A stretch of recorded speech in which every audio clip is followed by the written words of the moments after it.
2 episodes each other. Hello everyone, I want to welcome you to the evolution of religion and removing the rationale of faith.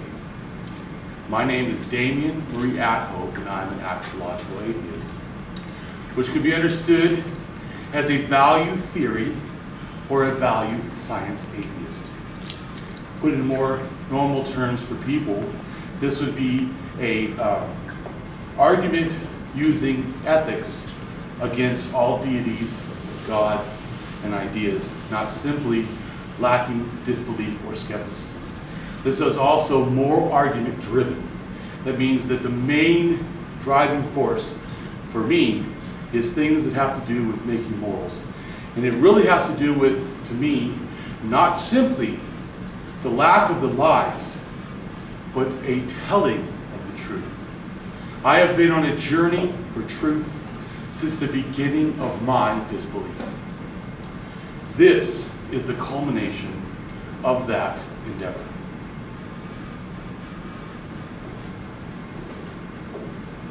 The evolution of the earth. Whenever I hear people say they're a creationist and then only limit themselves to biological evolution or simply the Big Bang by itself, I always feel like they're missing the point. At every stage, at every point, in every way, it was evolution.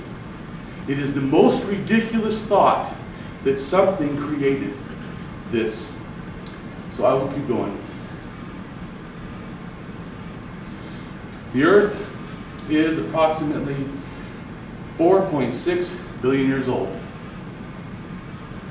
Starting about 4.5 to 4 billion years ago, there was a storm of asteroids that hit the Earth and brought water. In fact, much of the water on the Earth is not only older than the Earth, it was around 1 million years older than our sun. This should be a profound point for us to realize the evolution of our universe.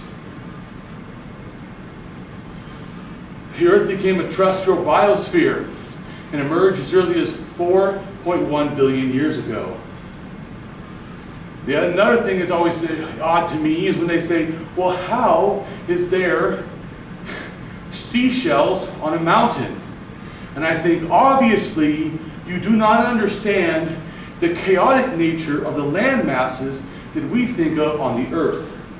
The supercontinents changed in dramatic and extreme ways multiple times way before us. The earliest evidence for life on Earth is approximately 3.7 billion years old from Greenland and 3.48 billion years old from Australia. The evolution of life I will not go into, it is not my area of study, but I do want to emphasize, as we already know, that it was a progressive evolution at every point, in every stage, in every way. Another point that I always think is interesting is why they believe that God is a great designer or look at life as a design when 99% of all life on Earth has actually gone extinct. This reminds me of a failure. If you had a child come home with a report card and said they got 99% wrong, you wouldn't say you need to have the star student. This would be a complete and utter failure. This is not even a D, this is not even an F, this is actually you need to retake the class. So if we do have a being involved in this process, then it actually needs to go back and learn the process of how to do it correctly, because it's an utter and extreme failure. Evolution of hominids, once again, everything has evolved. Nothing is created. This always is what I understand. Why do they even place it as somehow it's the same? Science starts with evidence as its source. Religion starts with faith. So science offers proven facts supporting evolution. Religion offers unproven fantasy supporting delusion. So one must wonder why people find it so hard to trust science and yet so easy to believe religion. This has been a question that I have asked and still do not truly understand the answer outside of indoctrination. Well, if you're not sure evolution is true, you're wrong. And while there's evidence that shows that our connection to chimpanzees, the herpes infection, affected humans actually before there was humans. The virus originated in chimpanzees, jumping into what would be hominids and later humans 1.6 million years ago. Kind of disproves the creation idea. Another important fact is a lot of people think that the ancestors we had were ignorant, that they were incapable of doing things, and also that everything sort of created. The humans came, God gave us all this intelligence, and then we're able to do everything. And all our ancestors, if there were one, were ignorant. This is actually flawed. Once again, there's an evolution, a progression, a starting point, and it grows and grows and grows and grows. At every point, there's evolution. So we look at this and we see 1.5 million years ago, there's 2 sites in Kenya that clearly show evidence of controlled use of fire. But the one distinction, there's no evidence of cooking. This does not mean that they didn't. It just means that we have no evidence of it.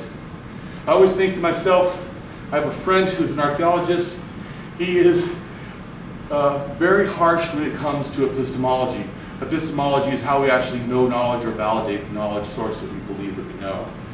And he's put it in my heart the strong desire to try as much as possible to be epistemically honest, epistemically rational, sticking to what we know.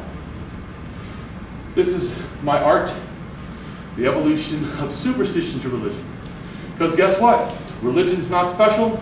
Like every other thing that's happened in human history, it has gone through a massive evolution. So these are the classes that I structure what happened. I'm not saying this is an exact thing, this is just a frame of reference for people. Primal early superstition, to me, started about a million years ago. Proto-superstition, 600,000 years ago. Progressed superstition, 300,000 years ago. Primal early religion, 100,000 years ago. Proto-religion, 75,000 years ago. Progressed religion, 50,000 years ago.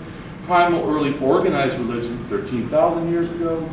Proto-organized religion, about 10,000 years ago. And then progressed organized religion, very close to what we have today with all the myths, would be 7,000 years ago. So let's go through the list. So primal superstition. 1 million years ago, the controlled use of fire included cooking. There was improved stone technology and manufacturing, and they believed they had proto-speech.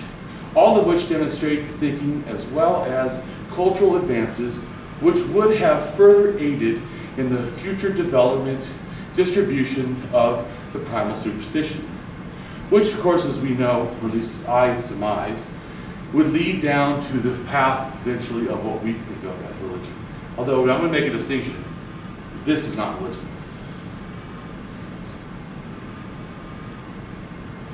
So, proto-superstition, 600,000 years ago. Fire can be said to be distributed widely and widely used. It's reasonable to assume that they were also in some form of sacredizing this, because to make fire is not an easy task. To be able to do it widespread means that there had to be some sort of training or distributing the idea of how it is done. It is not an accident. It is widely distributed over time and place. So I surmise this is the beginning of a type of sacredness, or at least a ritualistic, where you do the same process over and over again.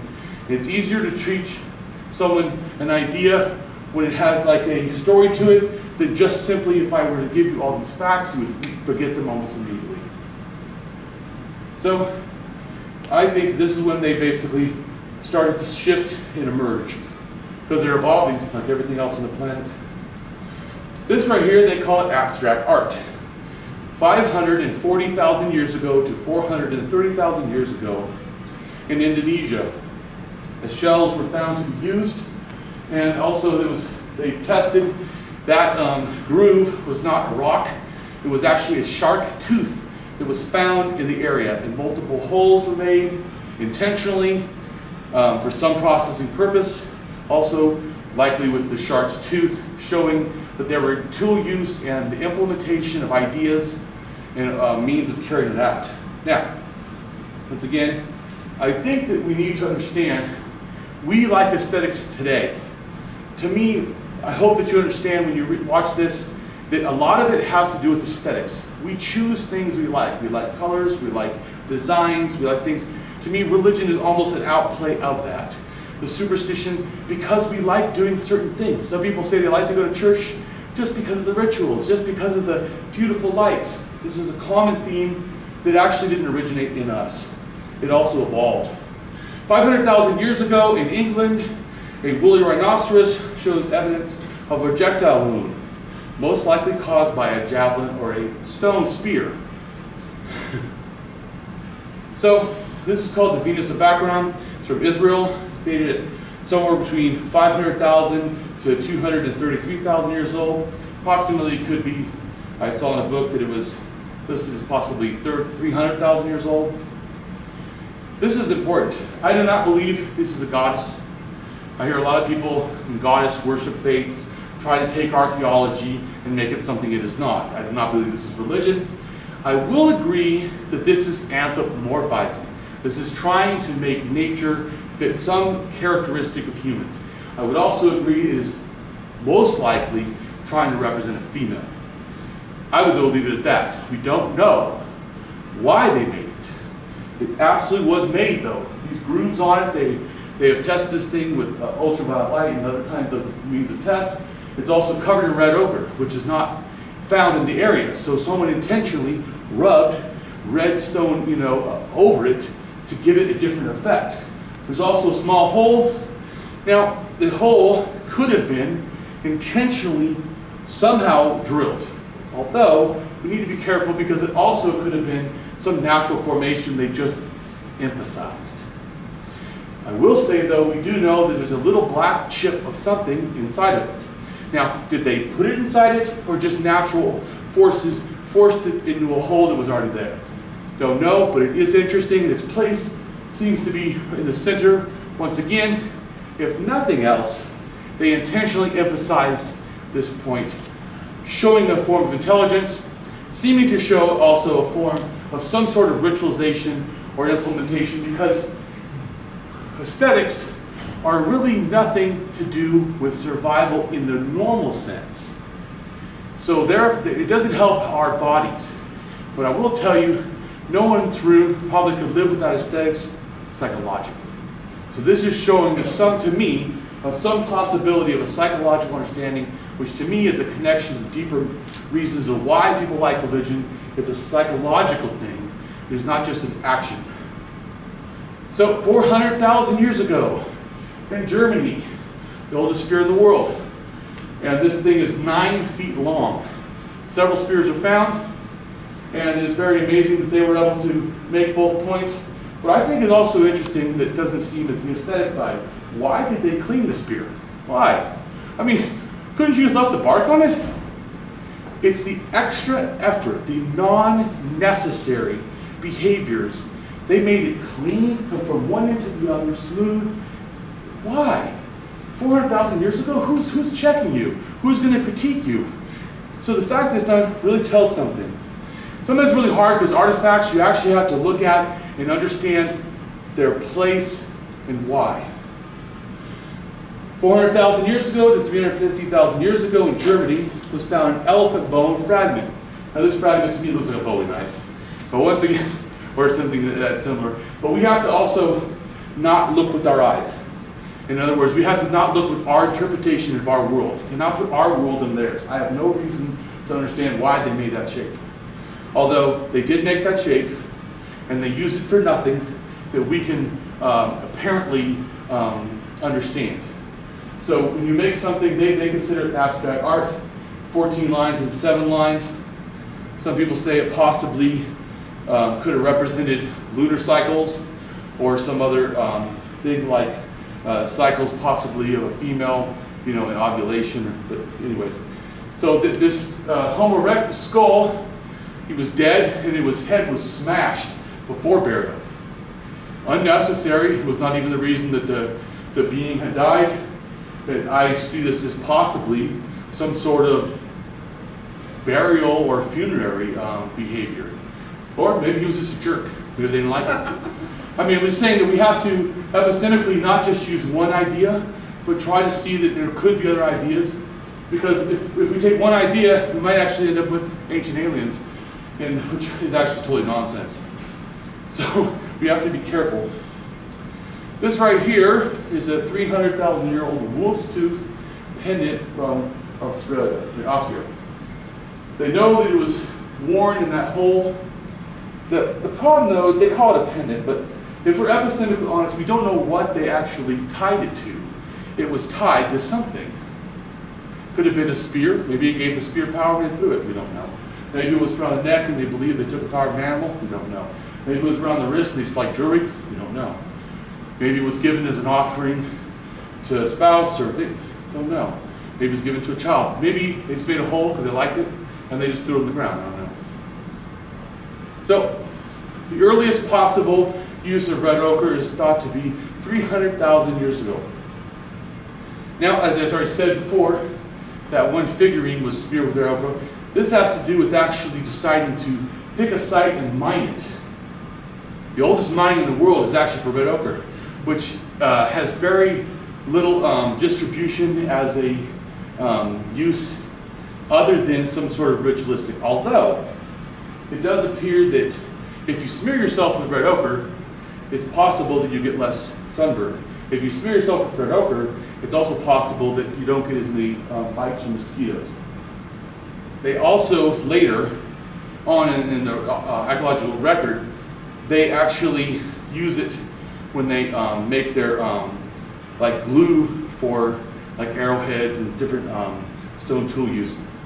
But most of it would likely be falling into the category of ritual. So, progressed superstition.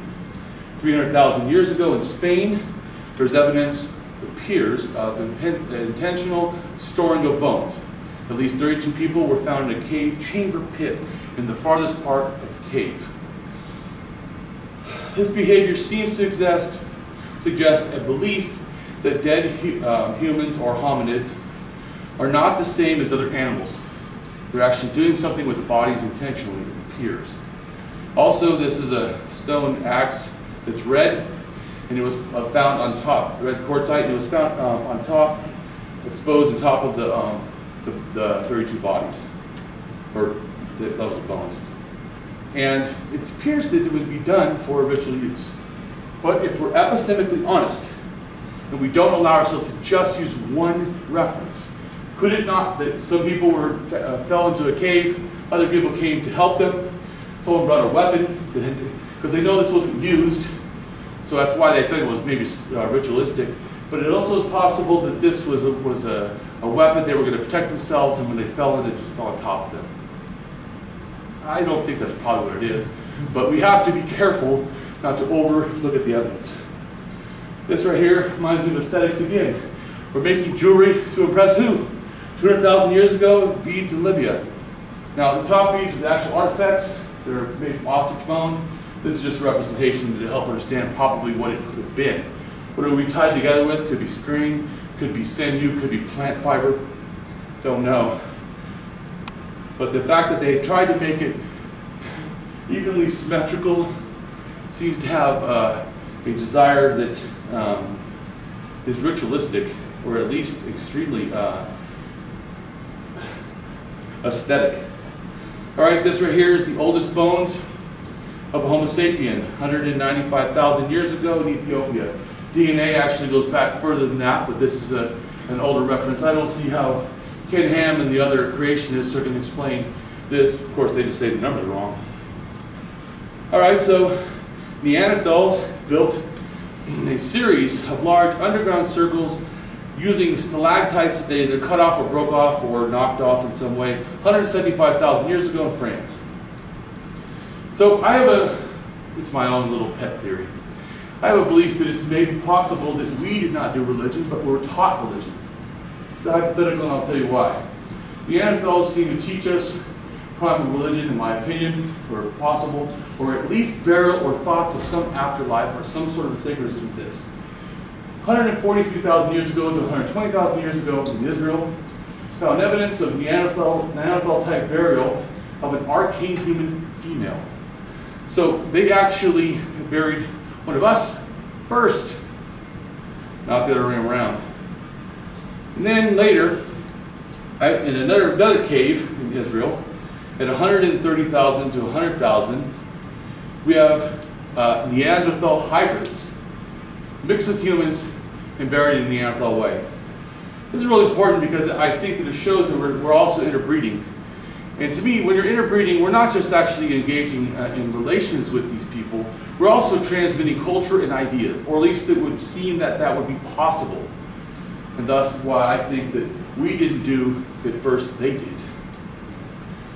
But then there's us, wonderful humans who add aesthetics to absolutely everything.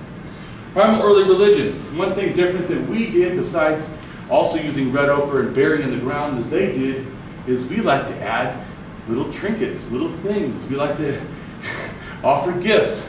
So this is actually, they found 71 pieces of red ochre. They found stained stone tools.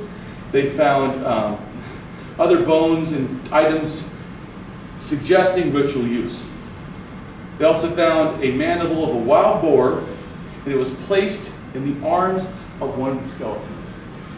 We like flourish.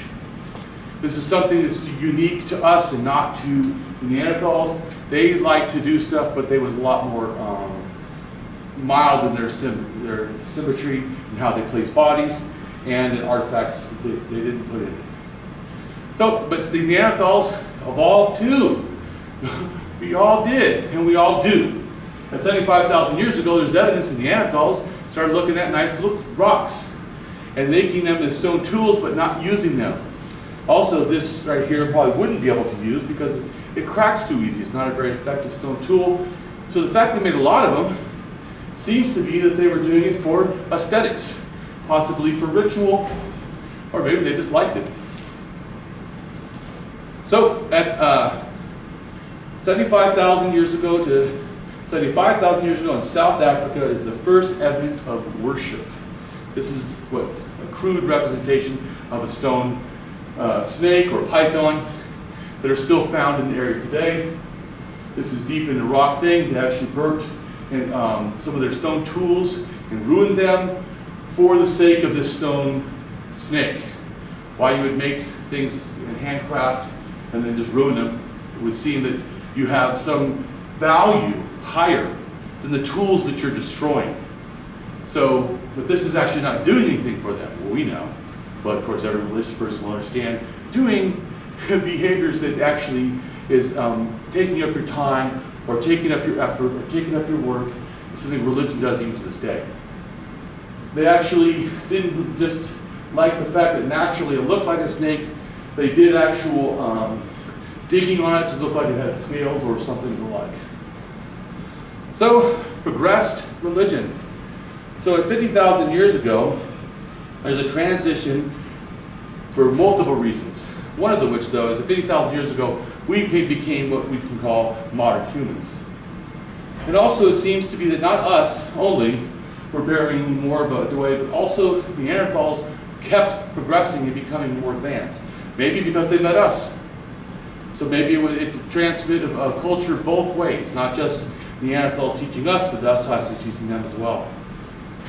So 50,000 years ago, 40,000 years ago, in Australia, there's evidence of burial that seems to have a ritual nature.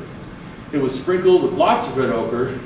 The use of red ochre in burial evidence by ancient Australians, it could have been brought along with them as a part of a ritual, religious, or burial rites from Africa. They later then dropped that and did their own thing. This right here, I consider to look almost like a rotisserie chicken. Some people call it the oldest goddess. I guess that you don't need to look like much, but this right here actually is only a very small, maybe like a 2 inches or an inch. And it actually has a little, that's not a head, that's actually a loop to hold this on something that has a wear pattern, possibly could run on a necklace or something else. The flutes right here, one's from an ostrich, one's from a stork, one's from a vulture. I like to think that maybe they were thinking of life and death, maybe not. We need to be careful, and my mind is very creative. This right here is 40,000 years ago. In Germany, found a lion-headed figure. It also could have been a bear. We need to be very careful when we interpret things because we don't know, and just because we think we know, we could be wrong.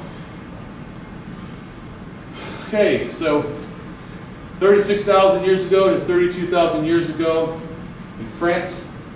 This right here is a pubic triangle of a female. This was actually done first, and then the animals were added to it. The bull leg is one leg, the lion leg is another leg. This is also very deep in the cave. You have to go up like 15 feet up and 15 feet down and go around curves and stuff.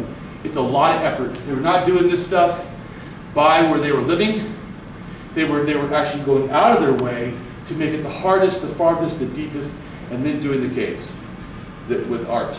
This is an odd thing to me. It has to be some sort of sacralization, some sort of ritual thinking, because if I liked art and just was for art purposes only, why not do it where I live? Why go through the effort? But we don't know. 35,000 years ago to 30,000 years ago, this right here is considered a prince because of how it was buried, covered in red ochre, and those little snails were like a cap they wove together with something. Okay, so 27,000 years ago, 23,000 years ago is a triple barrel in the Czech Republic. The middle person is a female, and the man's hands are in her crotch, and he's holding red ochre. Their heads were all covered with red ochre.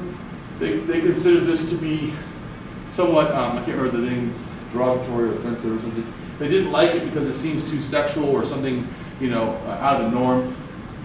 But it definitely shows that how we're burying and why we're burying is we're adding more meaning to it. This is 27,000 years ago to 19,000 years ago. Single ritual burial with absolutely a massive amount of handmade beads. Then a burial of two children, and they're buried with grave goods. They're buried with food, they're buried with a small little doll and a little horse, and those are mammoth ivory, maybe to protect them, I don't know. Interesting enough, on top of the male, they found a female head with the burial, on top of it, on his, I think it was on his chest or stomach. Then over their bodies was a female body. The thing I read didn't say if it was the mother, but I don't know. We kind of do stuff like that today, don't we? We want to be with our loved ones. Certainly there's definitely some kind of a ritualistic thinking going on. So we like to think about cavemen and Neanderthals and early humans as extremely ignorant, and they couldn't transmit, although that may not be right. They found in caves where there was art, there also was, it appears to be, at least 26 Stone Age symbols that seem to be mainly focused on France. So it could have possibly started or originated from there, but it goes from 25,000 years ago to 13,000 years ago, and it's done again and again in the same way, using the same symbols, and it actually traverses many parts of the world. This right here is a club, but they actually did something to it to make the club less effective. Adding a hole to the club would make it lighter. It would actually remove its potency. So it doesn't appear to be used, although you could hit soft flesh and it probably wouldn't show up on this. But it makes me think that it could have had a ritualistic use. And if nothing else, they once again do the thing that we love, which is aesthetics.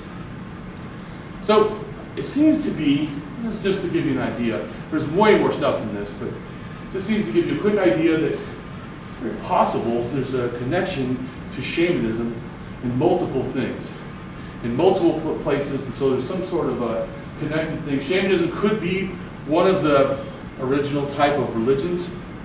And what I think is very interesting is the fact that the horns is used in France, in the Czech Republic, in India, in Europe, and in Europe, at different times and seeming to have the same connected element.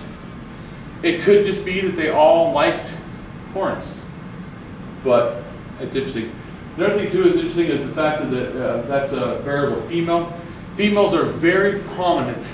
I would say religion was very female-centric. It appears in many areas. But I know this is a stone picture of a man. I mean, stone thing of a man, and he's actually over 6 feet, and he seems to appear that he's holding his genitals. Probably had something to do with fertility, but we don't know. It could just be dominance, power. He also has the chevrons, which could be something to do with dominance. But he seems to me to have a completely no mouth and an expressionless face, although he does have on, black, I believe it's onyx, obsidian in his eyes. Göbekli Tepe, Turkey is considered to be the first human-made temple. And there's also those statues that appear to represent people or some sort of deity. There is evidence of about 60% of the figures drawn on them are snakes, which would make me think interesting because the first they worshiped was a snake. And the other thing is that it appears one of them is giving birth or is holding a child down in that area. 12,000 years ago, this is considered to be one of the oldest female shaman burials. And that's a severed foot. I hope the person was not alive when that happened. And animals and other things were placed in a certain way. And it appears to me how they put that, could it be almost like a pseudo womb that they were trying to represent? I don't know, maybe like birthing back into the ground. So what I will consider to be the possibility, not confirmed, but a possibility of the first goddess or deity that's not an animal, appears to be female, seated female, probably about 10,000 years old. Some people call it the Great Mother, the Mountain Mother. Now, it's Sibla. Also, this is way later. This is in Greece, the top one figure. And Greece had a big connection that's from Turkey. The ideas probably started in Turkey and transmitted over to Greece. We even have evidence because of bovine cows. The first cows in Greece were actually from Turkey because of testament genetics. And this is Rome, the one right below it. It is still a female with 2 lions. And the other one is Spain. Is a massive art figure that's about as big as this room, and it's in Spain. Also the same 2 lions and a seated female. This right here is called the skull cult. And it actually is in the Levant, which would be all the areas of Israel and Lebanon and Syria and Jordan and southeast Turkey and central Turkey and over a little bit in Iran, northwest Iran, and also north Iraq. It seems to me interesting that they didn't just take the head off the people and keep them as some sort of like trinket or thing to worship. They actually plastered them or put clay on them to re-represent the face. So could be the first ancestor worship. They believe it's possible. Some of these were actually found under people's beds, like where they were sleeping. Creepy, but then again, I like goth, so maybe I understand. Things don't change. We like to think we're special. We absolutely are not, and we absolutely are evolution. 9,500 years ago to 7,700 years ago, considered the first religious city in Turkey. Several things are important. One is the fact that they had their rituals in a ritualistic room. This is a representation of that. But they also had it in each house. They actually put items that, and I think this is funny, as the first Trinity, right? Christians steal everything. But the fact that they put 3 bullheads together, interesting. But they would have that idea. Right above it is a representation of probably a deity. And it appears to be a female. It looks like a bear, female bear. And it could either be giving birth or its legs are up to engage in relations. And if you notice, there's also all kinds of other art in their thing. They had humans like nothing more than to draw on everything. So we also have the progression keeps going. Female deities seem to be still the dominant for quite a while, at least what archaeological appears to me. Other figures are found, but really it's also where they're found. Some of these kind of figures, like the female figures, were found in grain, containers or something. It seems like maybe they were blessing the crop. I don't know. Could be nothing. Could they just kids do it there? I don't know. But it's important to think that where we found it, we have to say it does lead to this possibility. The other thing too is the pottery. Was done 7,000 years ago. This is the pottery. These seems to be females and scorpions. Maybe not.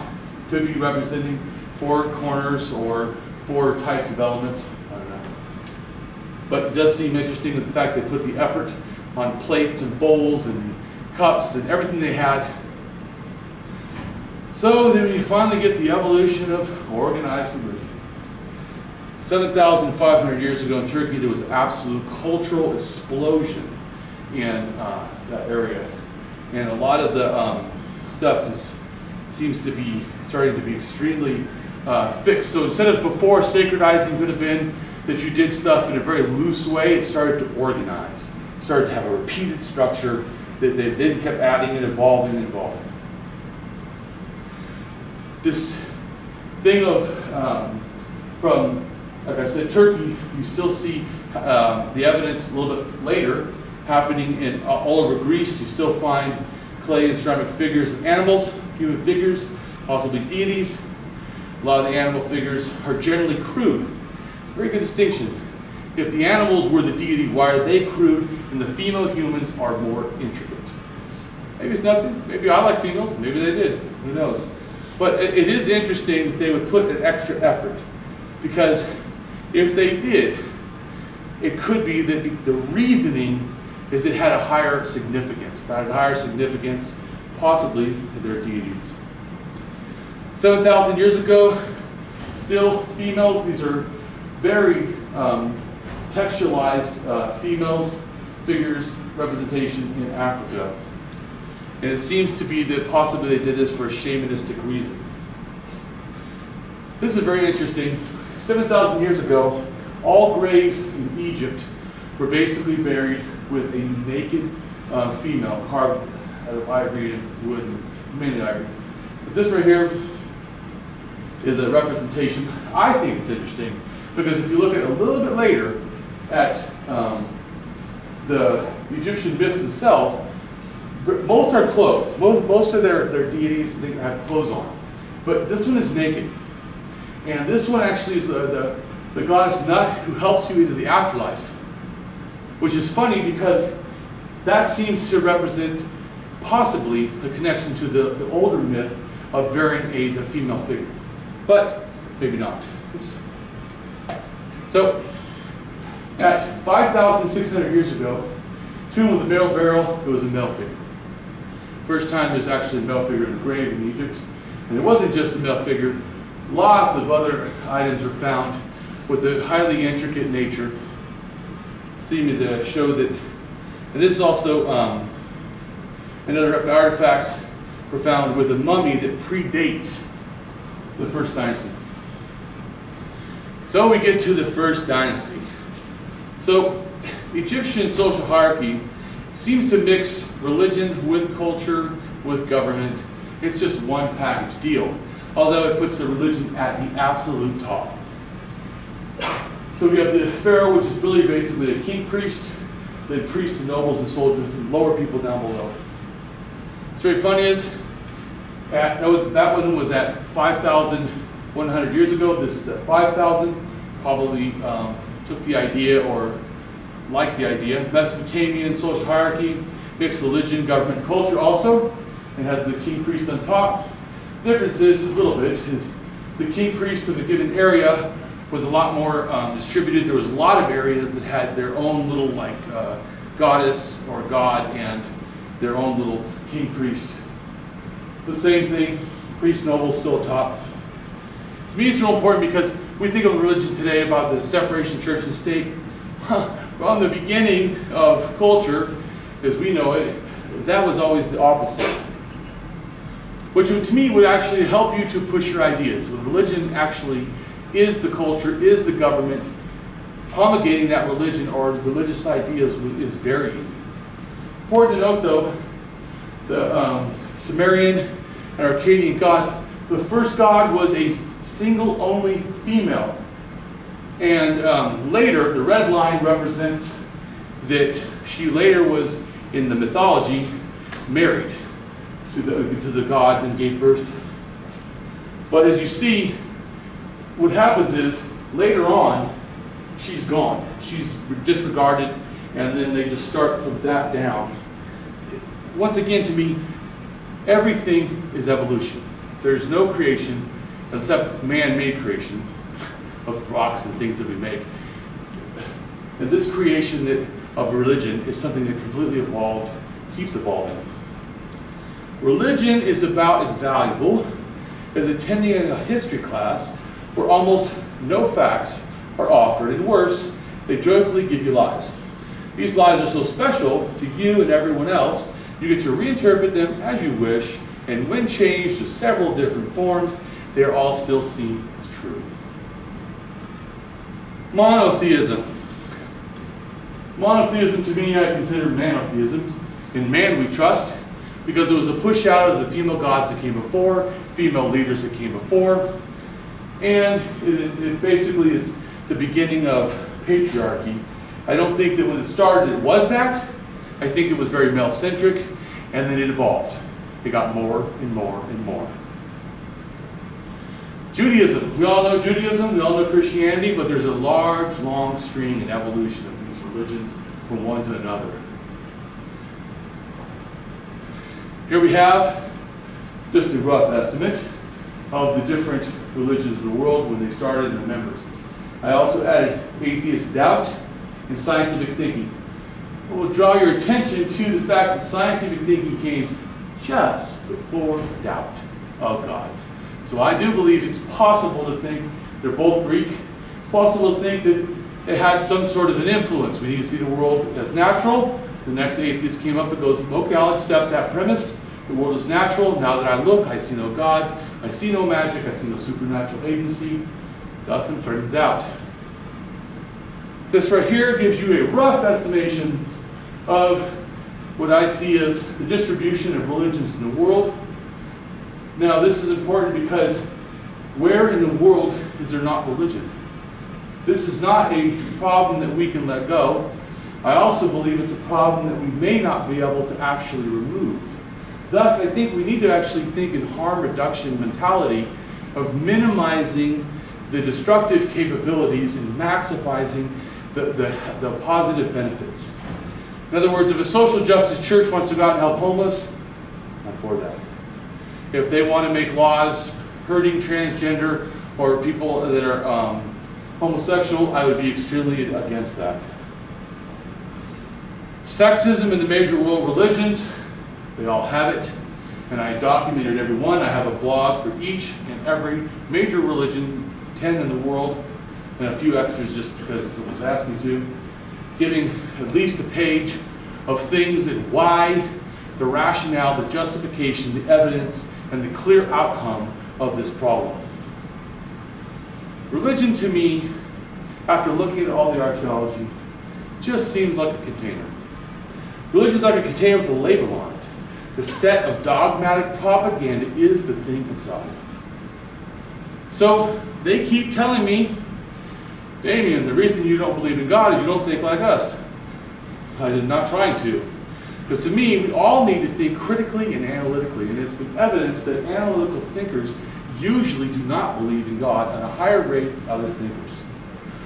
So, theistic claims of God are like an ice sculpture that's constantly being resculpted again and again by its believers as science melts it away with every new fact of reality it proves. Someone told me, why do you defend atheism? And I said, who has to defend atheism? We don't really defend atheism, to me, as much as present the reason and evidence of why theism is unjustified. It is unwarranted and is found baseless, to the point that atheism is almost like the default conclusion. It is reasonable, when belief propositions of theism fails, as they always do. So, what they say, yeah, but I'm a truth seeker. I'll accept that premise that people can be truth seekers. The problem is, are you an authoritarian truth seeker or an anti-authoritarian truth seeker? In other words, what I mean by this, and I have a blog post and explain it in more depth. But what I basically mean is, if I tell you that I know this, you just accept it when I showed you nothing. I know there's a pink elephant right now in the parking lot, and you just go, okay. That would to me be an authoritarian truth seeker. You asked, I told you, you believed. This is not the way you should form your beliefs. This is not the way you should navigate the world. You need to understand the justification. You need to desire the evidence. You need to be critical enough to yourself and your ideas that they immediately, if a belief is not supported or shown to be lacking, that you will remove it and you will accept and think of new ideas. Or staying in wonder. Simply, we do not have to have an answer for everything.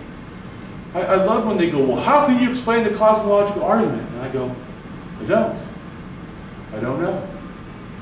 And neither do you. You're just giving me an empty assertion of what you would like. That's no proof of absolutely anything. Another thing that really, really bothers me is they go, well, science and religion, you both use faith, thus they're both the same, thus they're equal. This is absolutely ridiculous, especially when you understand there are completely different epistemologies.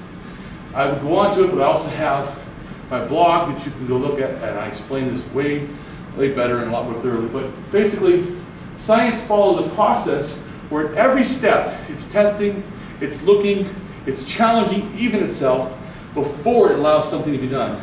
Religion is the exact opposite. It accepts authoritarian offers of information with no evidence. Sometimes it contradicts evidence, and they just accept it. So people ask me, how come you're such a strong atheist? How come you're such an anti-theist and anti-religionist? Well, for me personally, it's a trifecta of disbelief, and why I'm confident is science, archaeology, and philosophy. This is my book that will be coming out, The Tree of Lies and Its Hidden Roots, exposing the evolution of religion and removing the rational faith.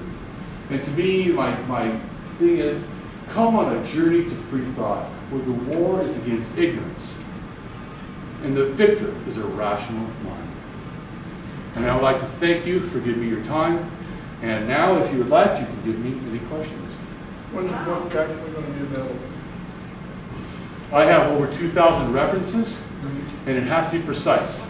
I gave it to a publisher, and the publisher says I had to do more work at establishing, so I have to go through and I have started already, go back through the whole book, manuscript, and be even more thorough, because I use so much data, so much facts, so much sources that I have to do it in a way. So there's a big difference I learned between plagiarism and copyright. Copyright, there actually is a law, but no law. If you look it up, it just says that don't violate copyright. But the meaning of that is up for interpretation in a legal setting. In other words, they say, well, a legal thing was one time when someone used one quote from a book. They were sued, and the person for the quote was taken, was able to sue. There's also another time where the person used 75% of the person's book in their book and won. It wasn't, they actually defended against being sued. So upon that fear, I decided that it would be prudent on me to go back and make it even less their words, even more mine, and try to, use sources that were easier to defend against in a sense. Here, I went on your website. I was looking for a place to maybe sign up for information. That would be a good thing for you to have. Yeah, I agree. Also, there's probably about 200 people that told me they want a signed copy. So yeah, I know I have more work to do. Any other questions? Okay. Well, it's clear that humans are cruel bullies, and I wouldn't doubt it happened. Has there been any evidence at all of crucifixions found. We have evidence of all kinds of things, and people communicated through coins and what have you before the day of mass media or whatever. And you know, pottery and everything else. I know wood rots and everything, but has there any physical proof of any crucifixion? Anybody? Okay, well, Since the Romans? yeah, well, it predates. I do know it predates the Romans. I didn't focus on methods of torture. I will tell you that it's possible that somewhere between 14,000 and 10,000 would be the first evidence of some sort of war or skirmish, and the people were brutalized, women and children, killed in Africa, and but my point was not, like you're bringing out a detail. It would be impossible for me to write a book and list everything in the past, plus all the current religions and every aspect of them. So the Romans did not invent crucifixion. I actually think it was the Egyptians, but even they might have got it from Turkey or from Mesopotamia. I'm not totally sure, but it definitely predates them, and there's no reference to. Is there any physical evidence whatsoever of something used in a crucifixion? Yeah, when you get down to a lot of Christian apologists, in fact, build off of a lot of the historical work that's been done, because the Romans, there's enough archaeological record that they do actually have things of victims of crucifixions. Yeah. So it was a very common procedure. It was used for just about everybody, and they would have lots of people stuck on. That's correct. They would have thousands of people that. Is there any wood or nails or anything that was used? A little bit, yes, they actually do have stuff, because when the apologetic literature, when they're looking into it, they're appealing to what we know about the kinds of nails that Romans used for their crucifixions, the way they built their crosses, whether they had them as an X versus the type that's depicted in the Christian iconography or not. There's as much of an argument that they use just sort of an X format rather than a vertical bit. Based on evidence? Yeah. Yeah, there's definitely evidence. But And humans do this a lot. I mean, over in Mesoamerica, you have other things. I mean, the rows of skulls up on pikes and all that kind of thing. You use a lot of things about in warfare of showing your superiority over your victims by displaying them for them to be seen. And that's a common practice that continued long after the Romans. And when you had pirates or others, their head would be stuck up on the pike of the city gate to warn everybody, don't do that. right. Yeah, So it's not necessarily crucifixion. yeah. I So think there's some art that they found, like catacombs as etchings. yeah. So my thing is not. I do mention, and I talk very lightly about the current religions, a little bit about each one. But my thing is how we got here. That's what my focus is on. And plus, because it removes the special. Those aren't special.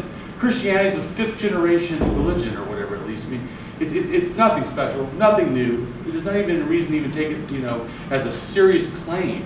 It's like the archaeology shows your thing is extremely unspecial. So that's, but You use the words proto and primal and Yeah. pre-proto. Are those, is that your terminology That's my that you terminology. use to define these? That's correct. Okay. Can you talk a little bit about what the differentiation is in terms of what those mean? absolutely. So when I say primal early, what I mean is, in other words, if I threw a bunch of pieces in the ground that appeared to be a jigsaw puzzle, you couldn't tell me that if you didn't see any picture. You would just say it seems like.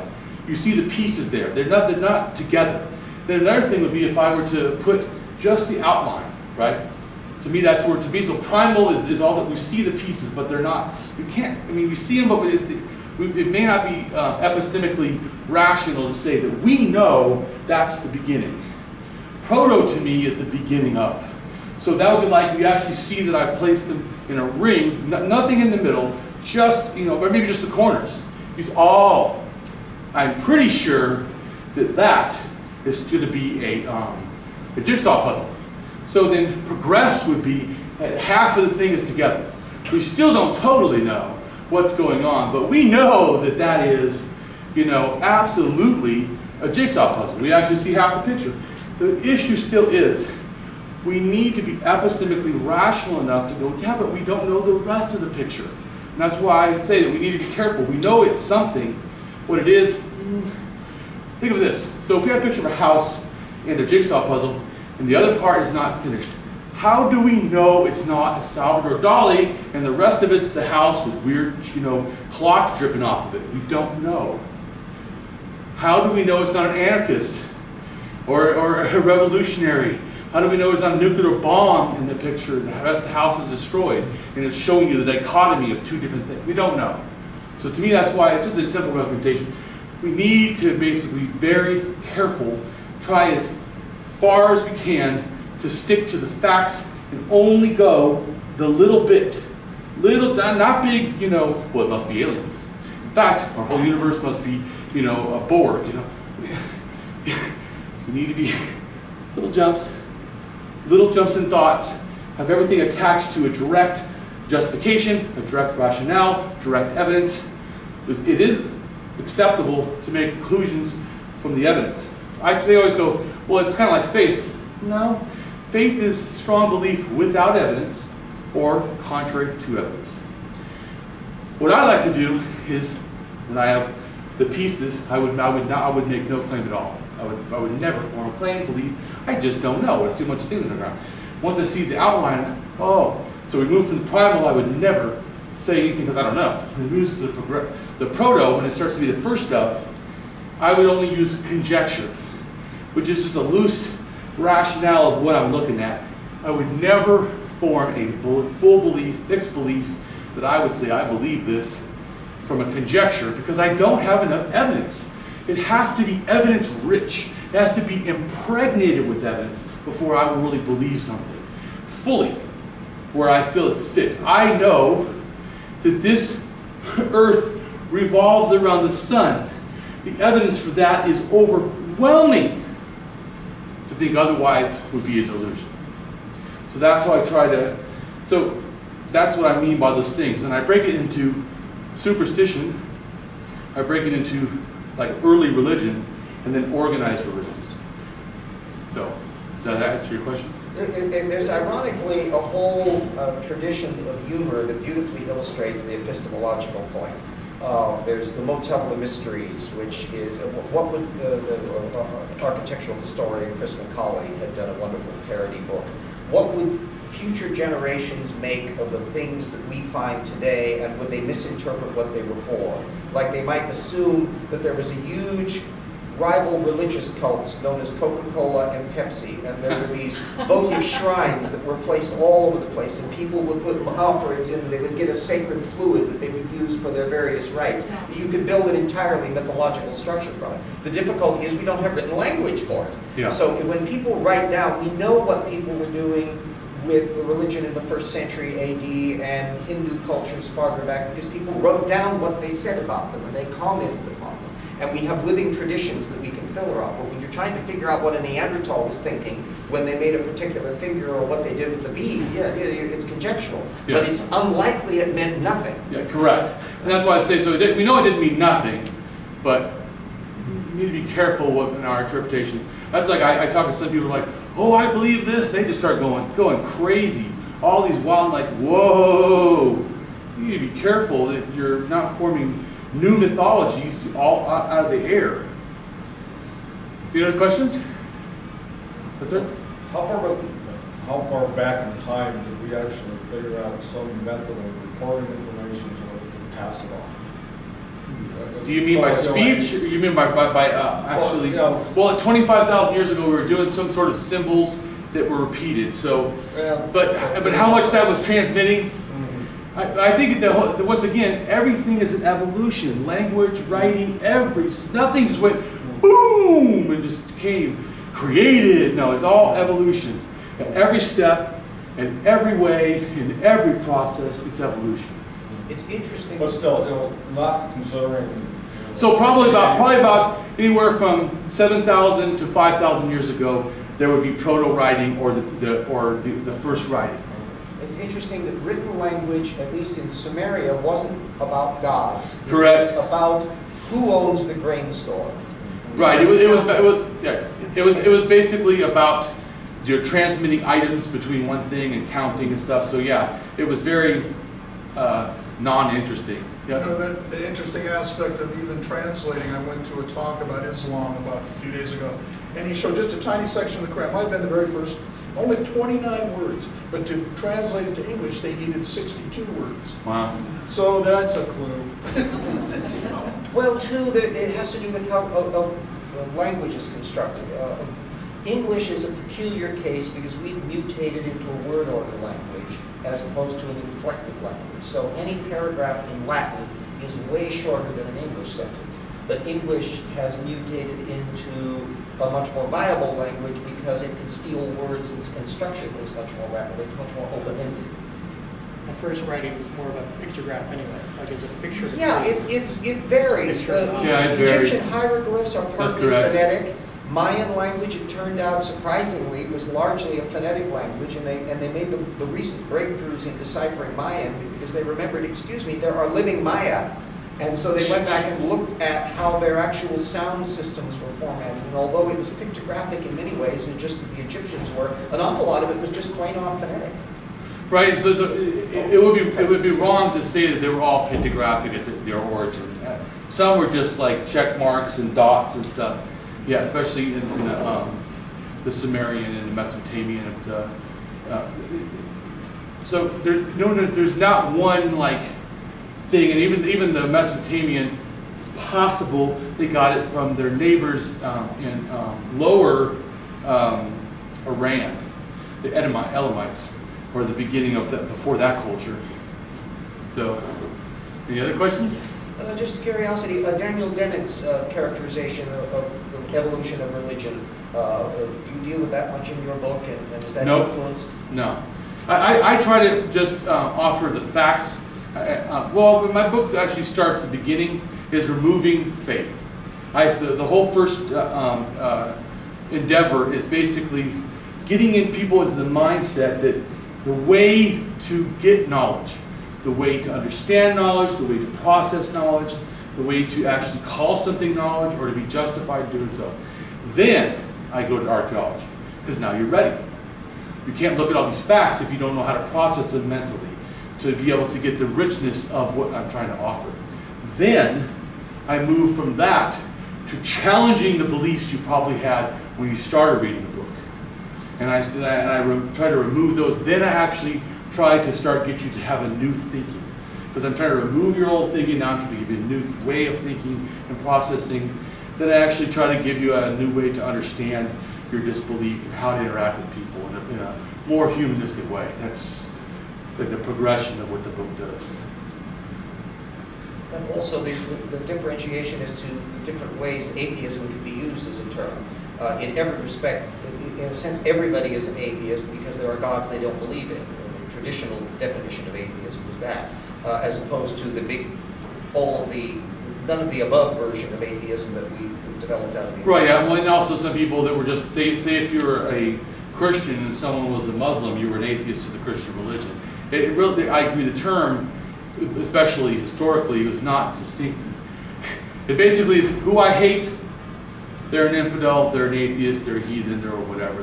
There's something that needs to be removed and something that is against us.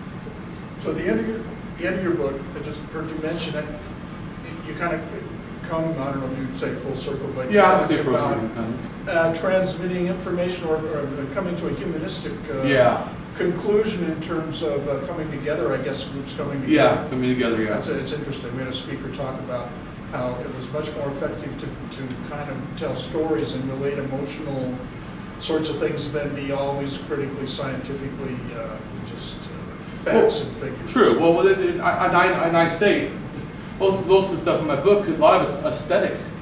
So a lot of it, is not really a thing. It's just the joy of beauty. So yeah, and to me, that we can alter it. The joy of beauty is not going away. And why should it? I mean, the quality of life would be diminished if it did. So to me, I'm just saying, instead of looking at these rocks or these idols or these religious beliefs, let's make it humanity. Let's make it people. So that's my goal. Cool. Well, that's a good process. Are you aware of Bruce Hood's supersense argument on the origin of superstition and religion? That name, no, but I've read a lot of things. I've read like 10,000 articles. Yeah, I highly would recommend it because he argues that, and Michael Schumer has built off of a lot of his arguments. But those, once again, those are not evidentiary.